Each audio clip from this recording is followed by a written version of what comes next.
ગુજરાતમાં જે લોકોને ઓર્ગેનિક પ્રોડક્ટનું માર્કેટિંગ કરવામાં, પેકેજિંગ કરવામાં, એનું બ્રાન્ડિંગ કરવામાં, એનું ઈ કોમર્સના માધ્યમથી પ્લેટફોર્મ પરથી ઓનલાઈન સેલિંગ કરવામાં, એવું સેલિંગ પ્લેટફોર્મ ડેવલપ કરવામાં, વિડીયોગ્રાફી કરી અમારા ખેડૂતોની પ્રોડક્ટની, ખેતીની, જમીનની, એમનું પોતાનું નેચરલ વર્ઝન એ બોલી શકે કે કેવી રીતે ખેતી કરે છે એવી વિડીયોગ્રાફી કરવામાં.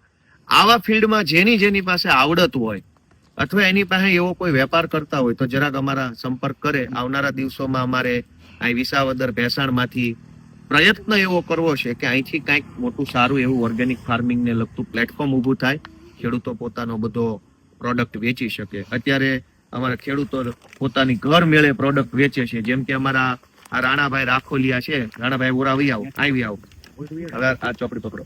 આ રાણાભાઈ જે છે એ ઓર્ગેનિક જ પકવે છે 100%, પણ એ ઘર મેળે પેકિંગ બ્રાન્ડિંગ કરે છે. આ રીતે આવી રીતે કોથળી છપાવી છે, આ પોક છે, આ ચણા છે, આ 100% ઓર્ગેનિક છે. આમ તો આટલી સારી વસ્તુ ખાવા મળવી બહુ મોંઘી છે, મુશ્કેલ છે.